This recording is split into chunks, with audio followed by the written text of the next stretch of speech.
했다고 전했고 쿠바 정부는 지금까지 미성년자 1명을 포함해 18명이 숨지고 64명이 다쳤다고 밝혔습니다.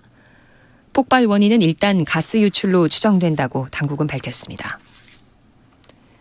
일제강점기 조선인 강제 동원 현장인 사도광산을 유네스코 세계문화유산에 올리는 것을 목표로 하는 집권 자민당 국회의원들이 현지를 시찰했다고 요미우리 신문이 오늘 보도했습니다. 사도광산의 세계문화유산 등재를 목표로 하는 자민당의 의원연맹 간부 20명은 전날 니카타현 사도시를 방문해 사도광산 현장을 둘러봤습니다. 날씨입니다. 오늘은 전국에 구름이 많이 낀 가운데 강원 영동에는 낮까지, 경북 동해안에는 오후까지 비가 조금 오겠습니다. 제주도에는 곳에 따라 빗방울이 떨어지겠습니다. 예상 강수량은 강원 영동이 5mm 안팎, 경북 동해안은 1mm 안팎입니다. 낮 기온은 서울 24도 등 전국이 16도에서 27도로 어제보다 1도에서 10도 정도 낮겠습니다. 바다의 물결은 동해 중부 먼바다에서 2m 안팎으로 비교적 높게 일 것으로 예상됩니다. KBS 1라디오 정호 종합뉴스를 마칩니다. 지금까지 아나운서 유지원이었습니다. KBS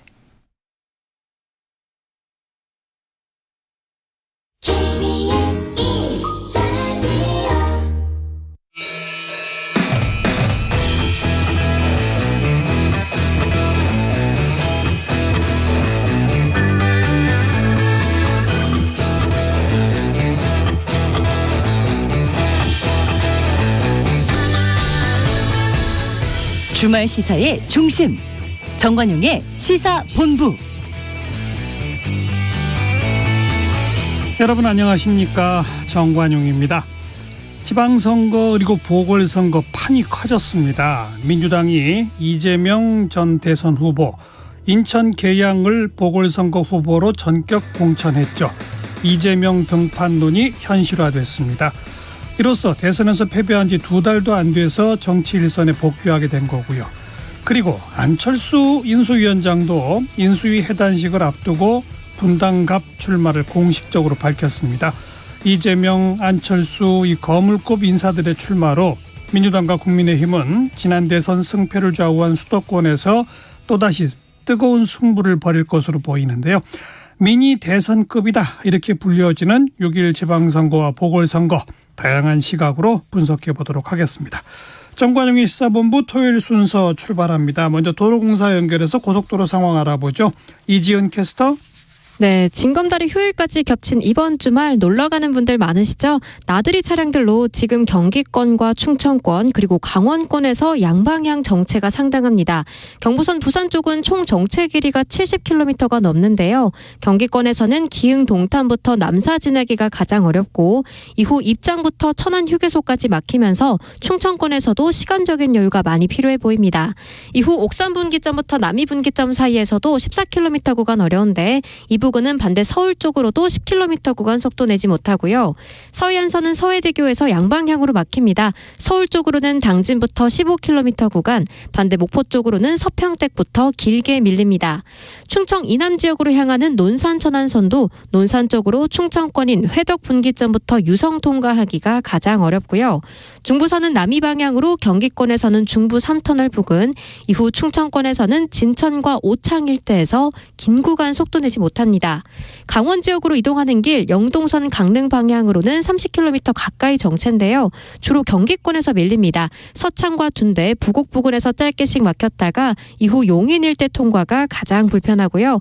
강원권에서는 대관령 부근에서 4km 구간 밀립니다. 서울 양양선은 양양 방향으로 남양주 요금소부터 소종까지 막혔다가 강원도 인제 부근에서도 4km 구간 정체입니다. 지금까지 한국도로공사 교통센터 이지은이었습니다.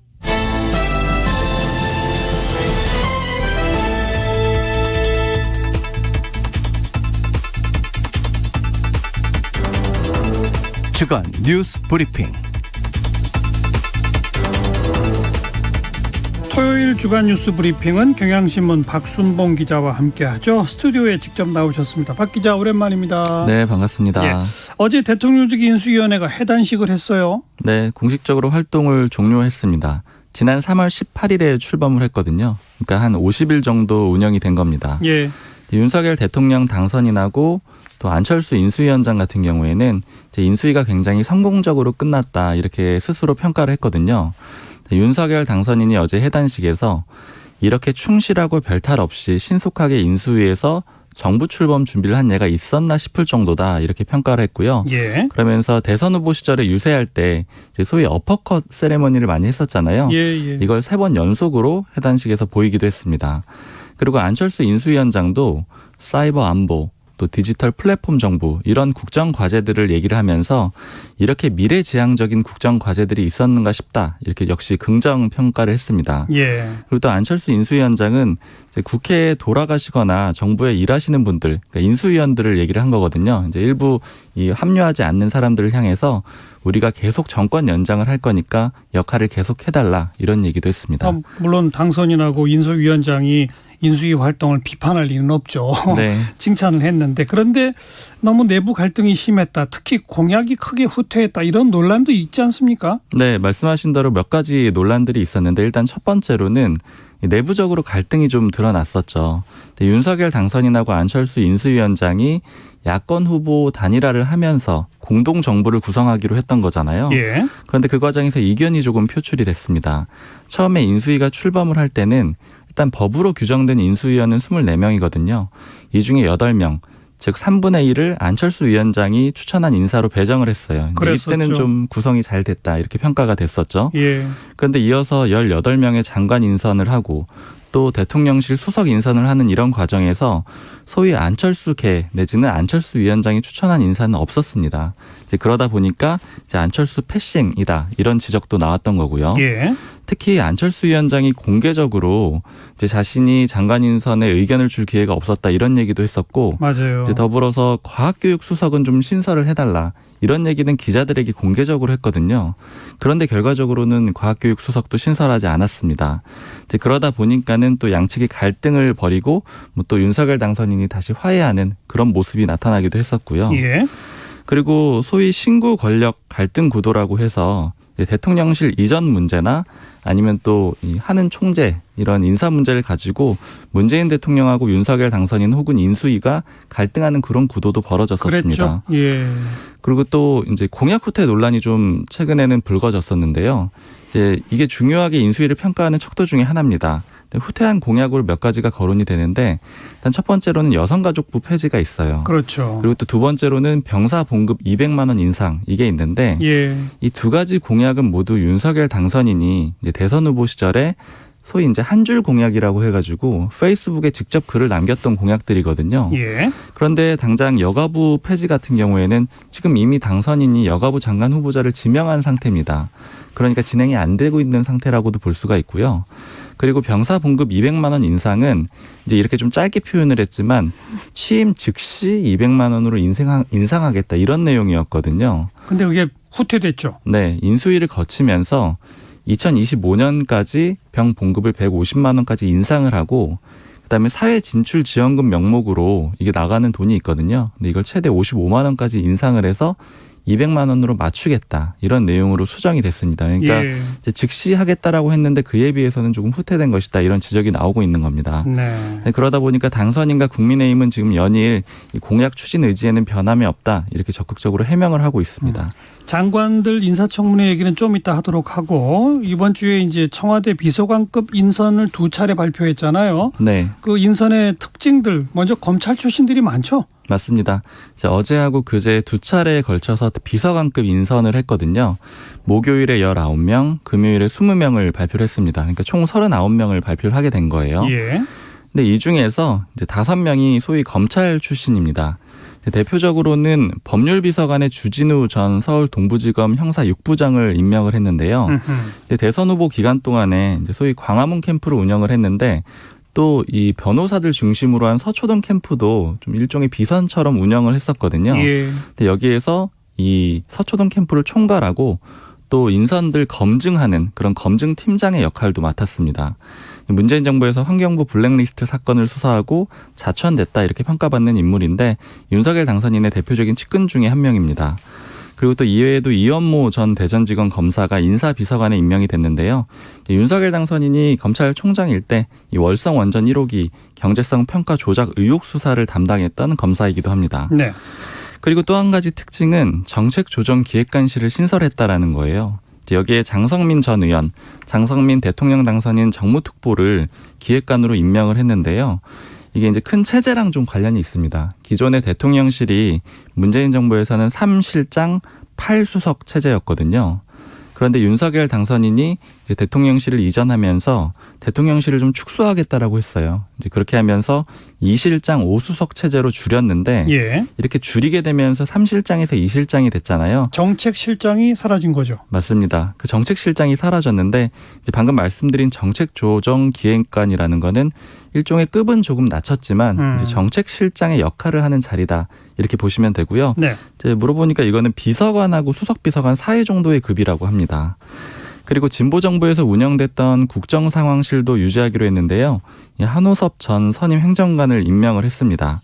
장제원 당선인 비서실장의 설명으로는 재난관리, 치안, 정무 이런 역할들을 주로 하게 될 거라고 했고요. 예. 그리고 경제 분야를 비롯해서 이제 일부 분야에서는 관료 출신을 대거 기용을 하기도 했습니다. 네. 소위 이제 이 늘공이라고 불리는 그렇죠. 기존의 공무원들을 많이 등용을 했습니다. 네. 자, 윤석열 당선인이 지명한 장관 후보자 중에 첫 낙마자가 나왔죠. 네, 지난 화요일에 김인철 사회부총리 겸 교육부 장관 후보자가 스스로 물러나겠다 예. 자진 사퇴를 했습니다. 말씀하신 대로 첫 번째 낙마 사례고요. 지금 더불어민주당이 집중적으로 공격하고 있는 후보자들이 몇 명 있는데 일단 김인철 후보자가 사퇴할 당시에는 이제 민주당이 소위 한호철이라고 표현을 해가지고 한동훈 법무부 장관 후보자 그리고 정호영 복지부 장관 후보자 김인철 후보자 이렇게 세 명을 집중적으로 비판을 했었는데 예. 그중에 소위 철에 해당하는 김인철 후보자가 자진 사퇴한 겁니다. 아직 청문회를 하기도 전에 스스로 물러났거든요. 그렇죠. 원래 청문회는 6일에 예정이 돼 있었는데 이제 그보다 빨리 물러나게 됐습니다. 여러 가지 의혹이 있었는데 일단 국민의힘에서는 이제 조국 전 장관 사퇴를 연상시킨다 이런 내부적인 비판도 있었고요. 대표적으로 몇 가지를 전해드리면은 이제 김인철 후보자가 풀브라이트 동문회 회장으로 있을 때 뭐 딸이 장학금을 이 동문회에서 받았다라던가 예. 아니면 또 아들이 국회에서 인턴을 했다라던가 이런 의혹이 있고요. 또 이외에도 유흥업소에서 논문 심사를 했다. 또 학생들에게 막말을 했다. 이런 의혹들도 제기된 상태였습니다. 예. 김 후보자는 사퇴 기자회견을 지난 화요일에 했는데 이제 그 전날에 윤석열 당선인 측한테 물러나겠다 이런 입장을 전했다라고 하고요. 기자회견에서는 어떤 해명도 변명도 하지 않겠다. 모두 제 불찰이고 잘못이다라고 얘기를 했습니다. 예. 자, 아직 다음 교육부 장관 후보자는 지명이 되지 않은 상태거든요. 자, 아무래도 시간이 좀 걸릴 수밖에 없고요. 그런데 지금 당선인의 취임은 3일밖에 안 남은 상황이거든요. 네, 일단 비워두고 가는 거죠. 그러면. 네, 그렇기 때문에 이제 한동안 공백 상태는 피할 수가 없게 됐습니다. 네. 그런데 문제는 민주당이 우선 한덕수 총리 후보자부터 안 된다는 거 아닙니까? 맞습니다. 또 5명이나 지금 장관 후보자 가운데 안 된다고 하고 있죠. 네, 지금 일종의 중간 평가를 민주당이 내렸는데요.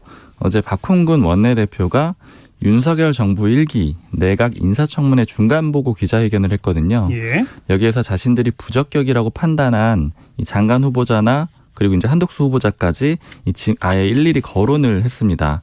일단 방금 말씀드린 대로 한덕수 총리 후보자도 안 된다라는 거고요.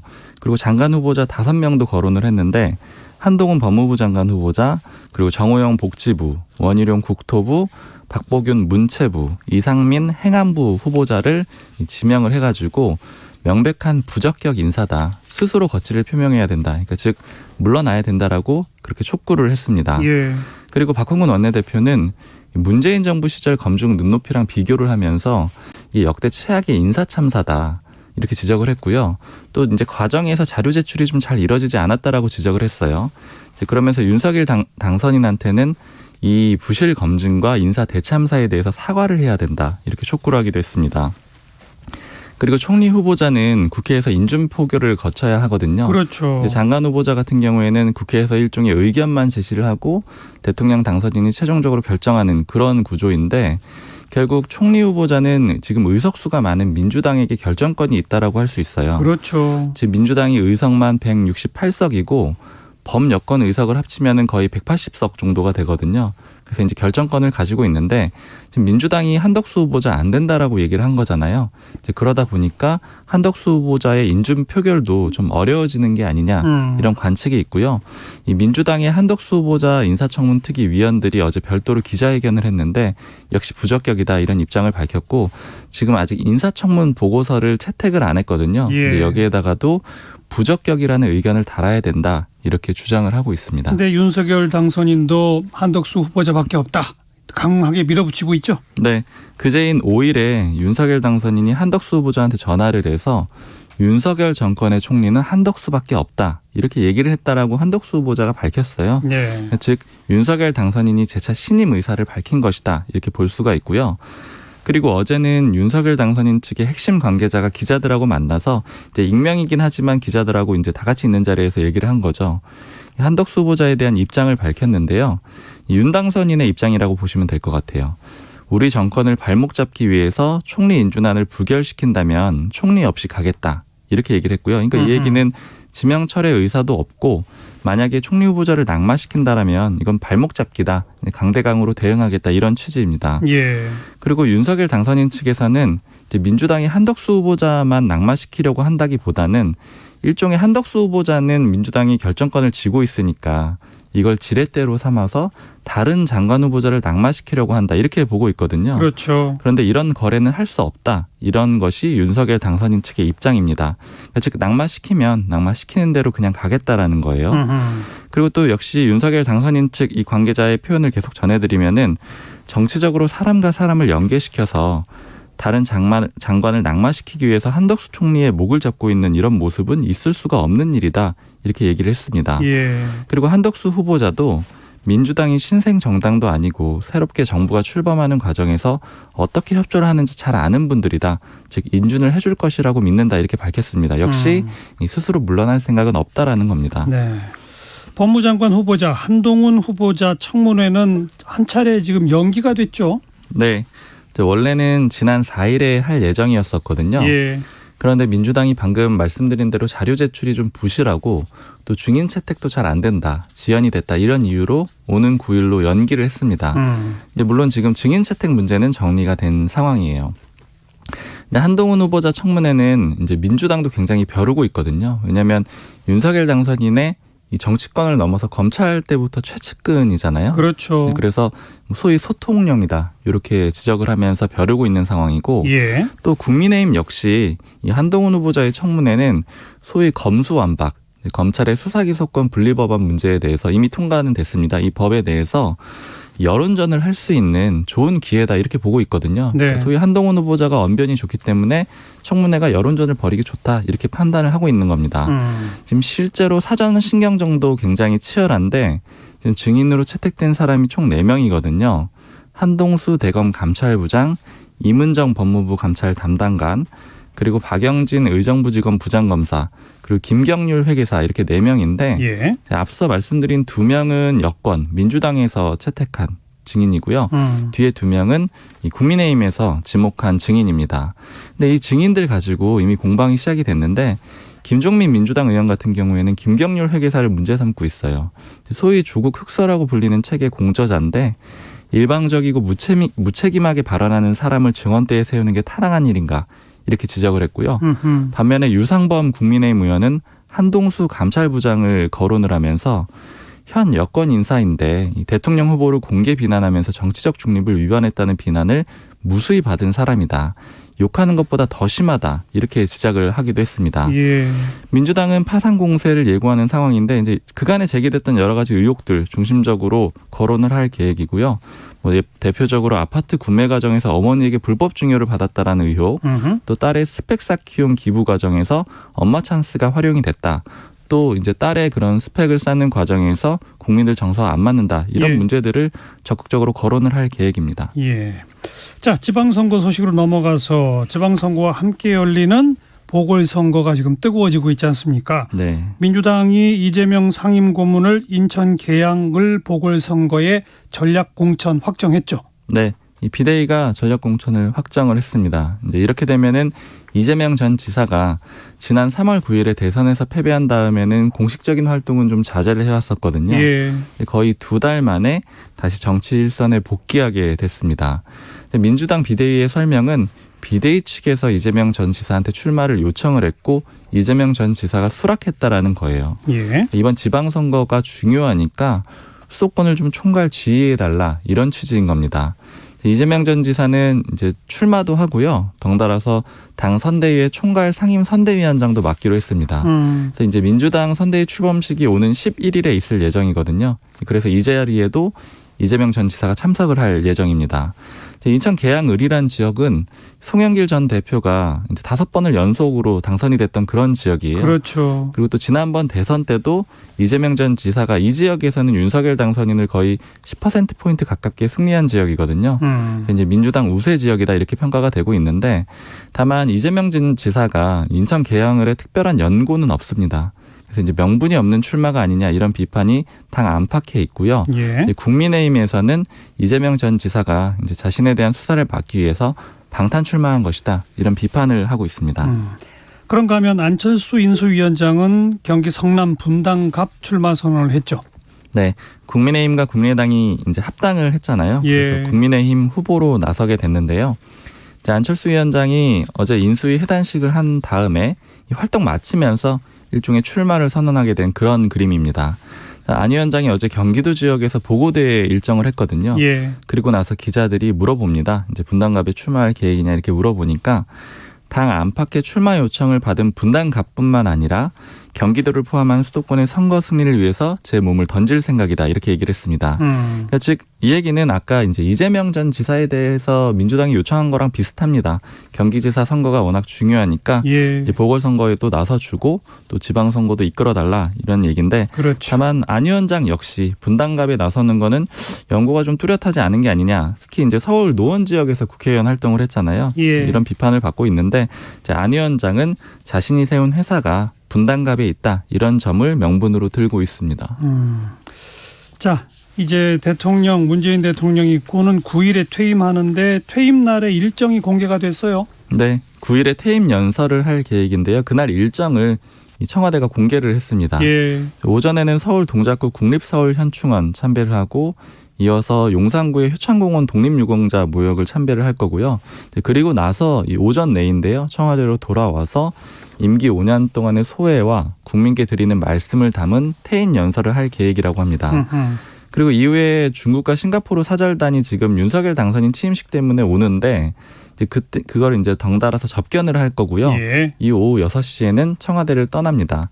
그리고 이후에는 이제 청와대를 나와서 정문으로 걸어 나올 건데 그때 시민들하고 직접 대화도 나눌 예정이고 그리고 9일 자정까지는 서울의 모처에 마련된 숙소에서 머물 예정이라 그래요. 이제 이거는 이제 전환되는 과정이잖아요. 예. 그러다 보니까 국가 안보 상황에 대비한다 이런 취지이고 10일에는 윤석열 당선인 취임식에 갔다가 KTX 타고 경남 양선 사저로 갈 계획입니다. 네, 여기까지 합시다. 경향신문의 박순봉 기자 수고하셨어요. 감사합니다. 12시 31분 지났습니다. 정관영의 시사본부 듣고 계시고요. 기상청 교통정보센터 연결해 봅니다. 기상청의 최영우 씨. 네, 주말 날씨 정보입니다. 오늘은 전국적으로 25도 안팎의 기온을 유지하면서 약간은 덥겠습니다. 서울과 세종, 대전, 부산이 나란히 24도의 기온이 예상이 됩니다. 어제보다 서울은 1, 2도가량은 낮겠지만 평년보단 기온이 약간 높겠고요. 광주 25, 대구 26도로 약간 덥습니다. 강릉은 반면 17도를 기록하면서 다른 지역에 비해 강원, 영동은 좀 선선할 것으로 예상됩니다. 지금 이들 지역은 비가 내리고 있기 때문입니다. 오늘 낮까지 강원 영동에 지금 내리는 비가 조금 더 이어지겠고요. 경북 동해안도 오후에 가끔 비해 보였습니다. 제주는 오후에 곳에 따라 빗방울 정도만 떨어지겠고 그 밖의 지역은 가끔 구름 많겠습니다. 어버이날인 내일은 서울이 21도 등 전국이 17도에서 24도로 오늘보다 3, 4도가량 기온이 낮아져 전 권역이 낮 동안에 오늘에 비해 활동에 좀 더 좋겠습니다. 다만 하늘이 흐리니까 참고하셔야 되겠고요.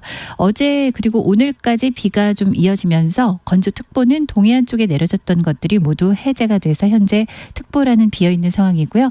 미세먼지 농도도 내일까지 청정 대기질 유지하겠습니다. 지금 서울 기온은 21.4도입니다. KBS 날씨 정보였습니다. 계속해서 이 시각 교통 상황 KBS 교통정보센터의 임초희 씨가 정리해드립니다. 네, 이 시각 교통정보입니다. 가정의 달 나들이를 나가는 차들과 마치고 돌아오는 차들로 고속도로는 오늘 내내 양방향으로 혼잡할 것으로 보입니다. 가장 긴 구간 정체 경부고속도로 부산 방향인데요. 한남대교에서 서초, 신갈 부근부터 수원, 그리고 동탄 부근에서 남사까지 정체입니다. 더 가서는 입장 부근에서 천안 휴게소 쪽으로 30km 넘는 구간이나 길게 교통량이 많습니다. 다시 옥산에서 남이 부근, 그리고 청주 부근에서 주감 휴게소 쪽으로도 답답하고요. 대전과 비룡 분기점 사이 정체입니다.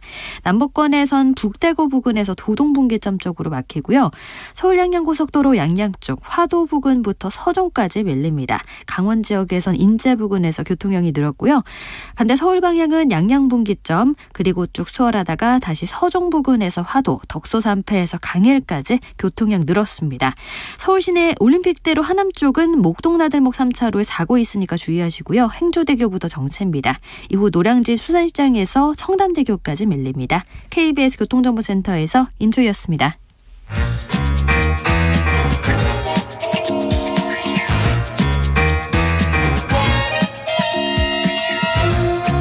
KBS 1라디오의 시계는 쉬지 않고 돌아갑니다. 주말 정오, 정관용의 시사본부. 6일 지방선거 뭐니 해도 경기도지사 선거가 가장 주목받고 있죠. 후보 본인들의 의지와 상관없이 대선의 연장전이다 이렇게까지 불리워지고 있습니다. 자, 정관용의 시사본부 오늘과 다음 주 토요일 이 경기도지사 여야 후보들을 차례로 만나보겠습니다. 오늘은 국민의힘의 김은혜 후보 연결합니다. 안녕하세요. 안녕하십니까, 김은혜입니다. 한참 바쁘시죠? 네, 지금 지나가는 차량 안에 있습니다. 목도 좀 쉬셨네 벌써. 예, 선거법상 제가 마이크를 쓸 수 없어서요. 예. 네, 그러다 보니까 예전과는 좀 차이가 있습니다. 예. 자, 먼저 출사표. 내가 왜 경기도지사가 되어야 하는지 한마디 하신다면. 경기도는 젊습니다. 그런데 그 젊은 만큼 또 우리나라에서 가장 세금을 많이 내는 지자체이고 대한민국 4분의 1의 인구를 함께 하고 있는 경기도임에도 그에 걸맞는 대우를 받지 못했습니다. 경기도에 성찰한 자존심과 자긍심이 있었습니다.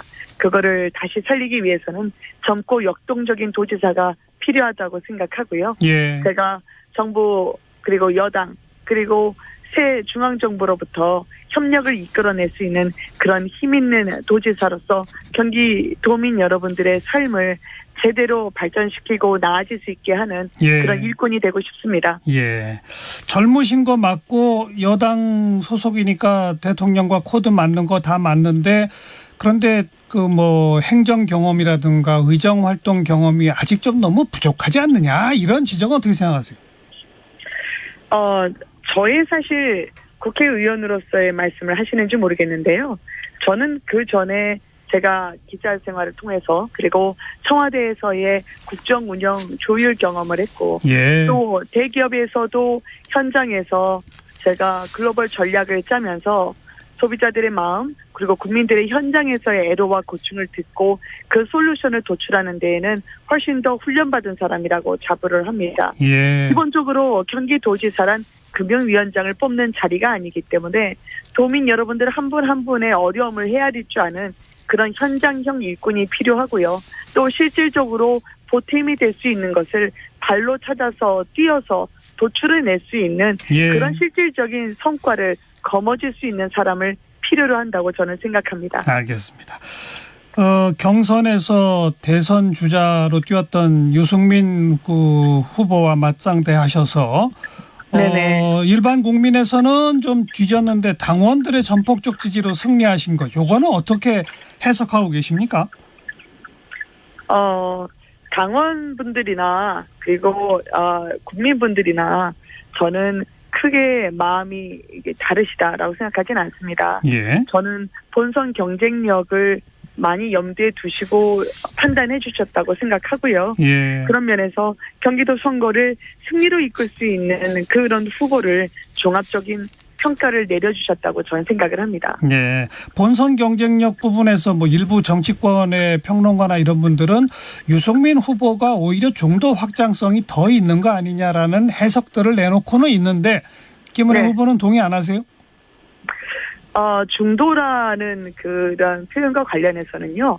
기본적으로 경기도민의 삶을 나아지게 하는데 누가 더 실질적으로 실행력을 가져올 수 있는가라는 걸로 저는 말씀을 드리고 싶고요. 예. 그리고 제가 여론조사는 일희일비하진 않지만 전체 김동연 후보를 포함해서 제가 가장 최우선석으로 우위에 있었던 그런 조사가 그 당시에 경선 때도 적지 않았기 때문에 맞아요. 있었죠. 예. 네, 그 여론조사를 보시면서 판단을 해봐 주신 게 아닐까라는 생각도 가끔은 해봤습니다. 알겠습니다. 인수위 대변인 하시다가 이제 출마를 하신 건데 네, 그렇습니다. 윤석열 당선인이 혹시 나가라고 했습니까? 당에서 여러분들이 제안을 해주셨고요. 윤심을 많이 말씀을 주시는데 공천과 관련해서는 철저히 중립이셨을 겁니다. 그리고 그러나 이 경기도민 분들의 고된 삶을 낫게 하는 데는 중앙정부가 큰 역할을 하기 때문에 예. 그런 정부를 움직이는 그래서 경기도민의 정책이 제대로 펼쳐지게 하는 윤심이라면 저는 100번도 더 받아야 된다고 생각합니다. 아니 그러니까 뭐 경선 중립 이거는 뭐 너무 다당 정답 같은 말씀이시고 네. 혹시 지나가는 말이라도 경기지사 한번 출마해 보지 이런 얘기 했나요? 아니 근데 경기지사 후보로 나가시는 분들과 저에게 해주신 말이 별로 크게 다르지 않던데요. 뭐라고 하셨는데요? 나가게 되는 건 열심히 해봐라라고 답장을 하시죠. 만약 나간다면 열심히 해라 그냥 그 정도였다? 맞습니다. 예, 혹시 그 네. 출마 결심하시기 전에 윤 당선인께 좀 상의해보거나 그런 적도 없었어요?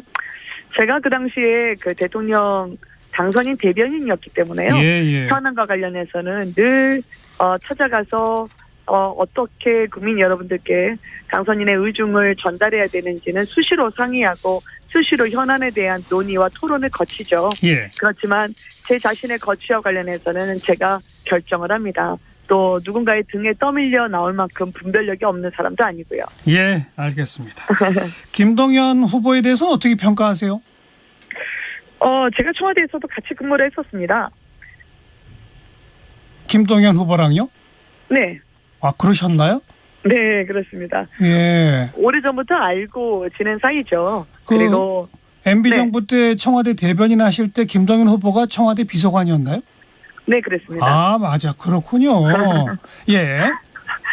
그리고 제가 그때 이제 글로벌 공보와 홍보 그리고 해외에서의 그 마케팅을 함께 그 청와대에서 제가 조율을 했었었는데요. 예. 그리고 오랜 경제 관료셨죠. 그렇죠. 그리고 경제적 지식도 보유하고 계시고 추진력도 있으신 분이라고 저는 알고 있고 예. 사석에서 만날 때는 화기애애하게 이야기를 합니다. 예. 그렇지만 이 경기도지사라는 자리는 그것은 경험이 중요한 것뿐만 아니라 그 경험을 얼마나 실질적으로 도민을 위해서 쓸 수 있느냐라고 하는 그 책임의 문제라고 저는 생각을 하거든요. 예. 그런 면에서 그 추진력의 방향이 좀 더 중요하다고 생각합니다. 왜냐하면 김동연 후보님이 문재인 정부, 그러니까 민주당 정부 시절에 경제부총리였고 예. 그 당시에 지금의 경기도민을 가장 힘들게 했던 세금 폭탄, 그리고 부동산값 급등, 그리고 소득주도 성장의 모든 경제 실패의 그 모든 정책들을 최전선에서 발표하고 그리고 함께 개입하셨던 주도하고 결정하셨던 분입니다. 그러면 경제 실패의 책임을 지금 나라가 그렇게 망쳐졌는데 다시 경기도를 망친다라고 연상되는 공식에는 저는 동의할 수 없습니다. 그래서 납득할 만한 그런 설명을 해주시는 게 좋을 것 같고요. 도지사는 행정가보다는 정치인이기 때문에 흔들리지 않는 철학을 바탕으로 주민들하고 소통하고 설득하고 무엇보다 책임을 지는 자리여야 된다고 저는 생각합니다. 예. 문재인 정부 경제정책 실패의 상징이라면 부동산값 폭등 아니겠습니까?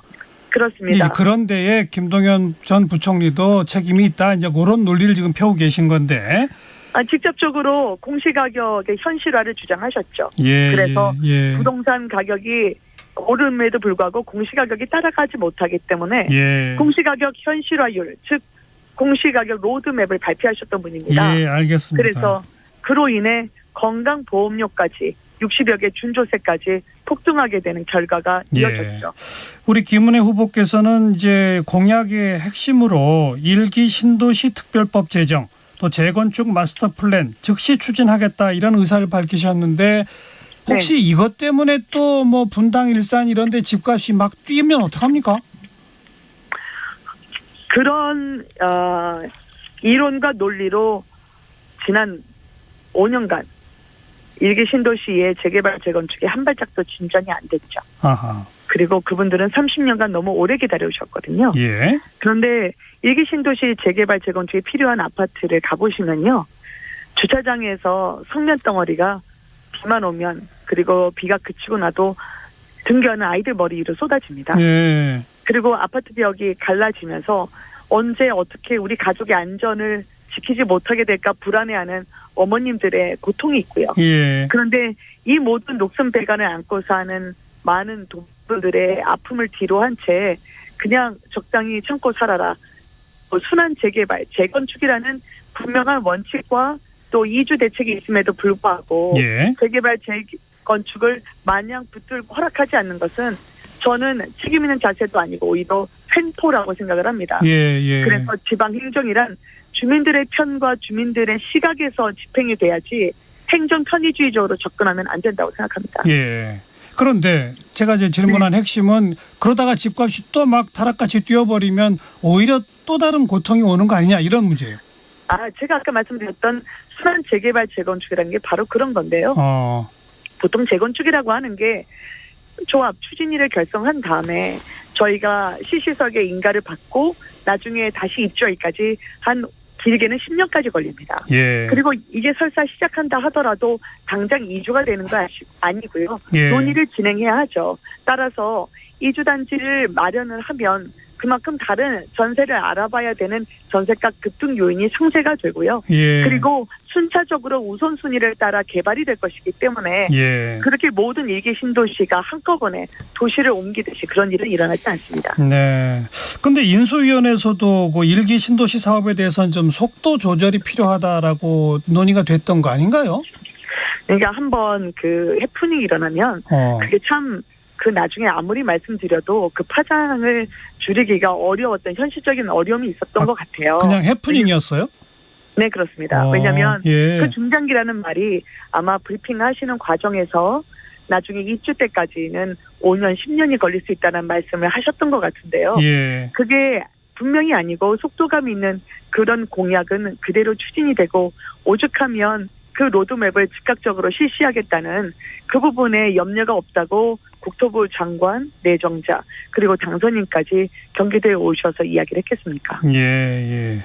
그 김동연 후보는 지금 그 일기 신도시 사업도 그렇고 또 저 우리 김은혜 후보가 주장하고 있는 차세대 초고속 열차 하이퍼루프 건설 사업 이런 것들을 비현실적이다라고 비판했는데 뭐라고 답하시겠어요?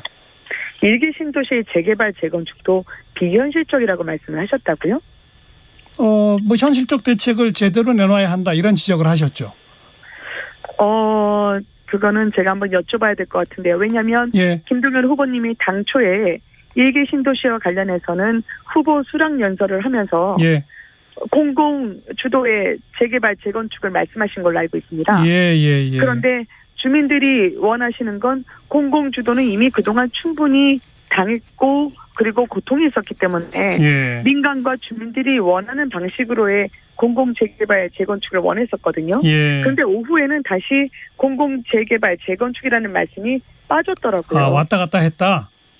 그래서 저는 그것이 표에 따라서 입장과 위치가 바뀌는 그런 표변하는 입장 변화가 아니었기를 바랍니다. 네.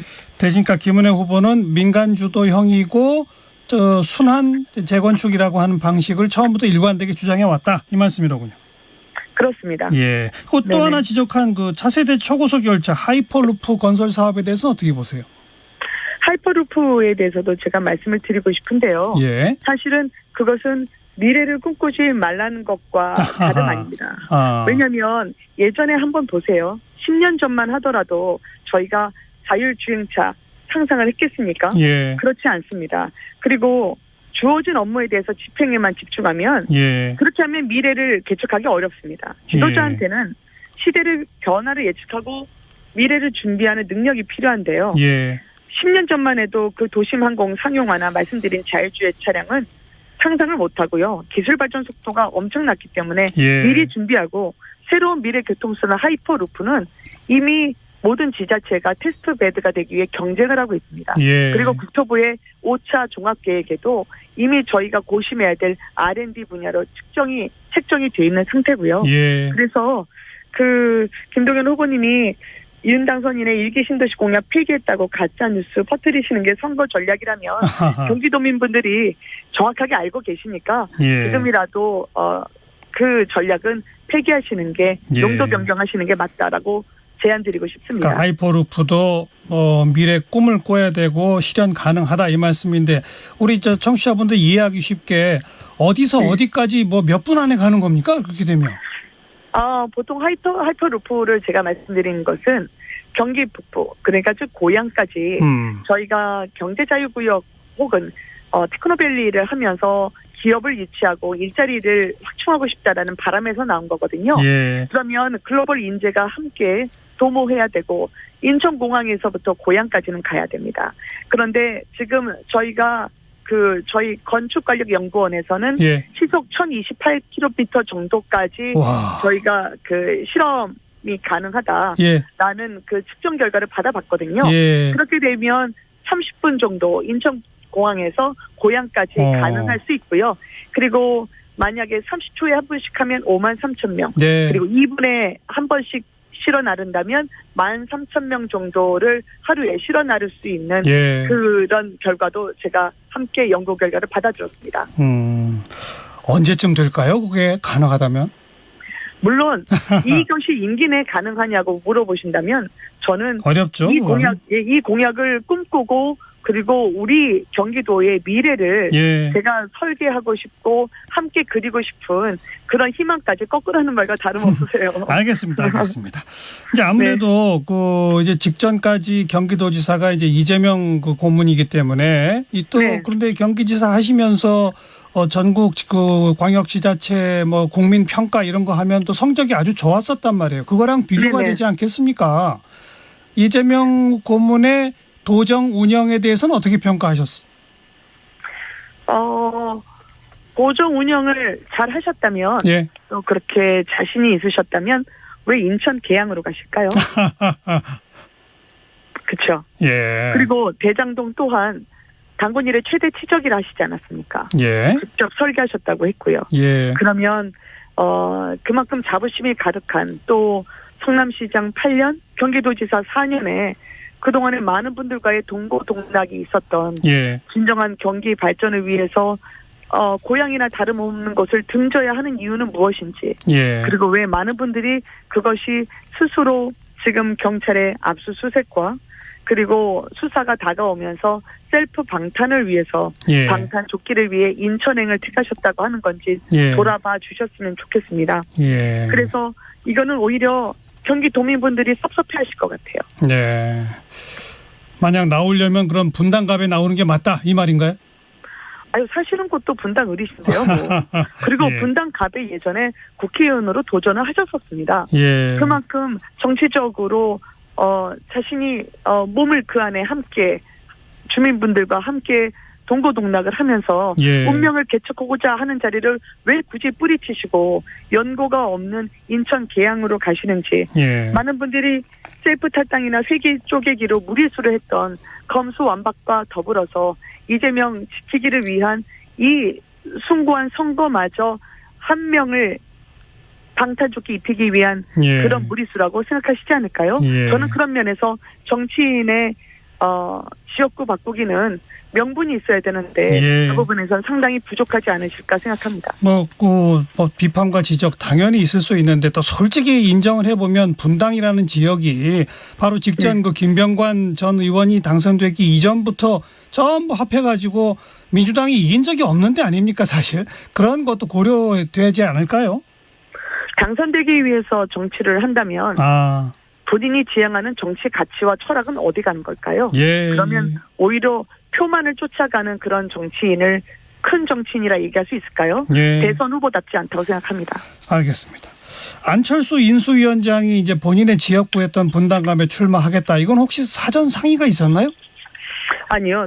저는 사실 공천을 좌지우지할 그 자리에 처해 있지 않고 예. 또 경기도지사로서 제가 전념해야 될 일이 많기 때문에 예. 이 부분은 제가 뭐 감히 이 안에서 주도적으로 역할할 수 있는 부분은 없고요. 예. 다만 분당 판교의 분당갑 주민분들의 바람 그런 의견은 계속 듣는 작업은 해왔었습니다. 네. 그런데 안철수 위원장 좋아들 하던가요? 사실 분당 판교가요.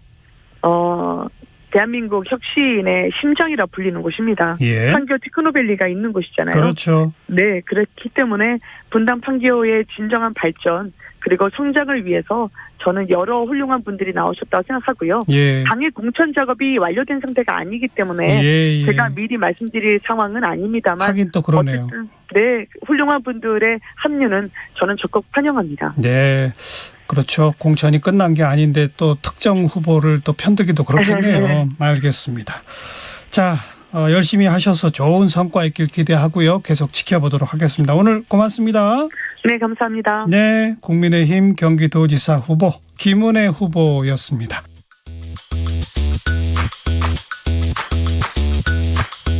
정관용의 시사본부 토요일 1부 여기서 줄이고요. 잠시 뒤 1시 2부에 뵙죠.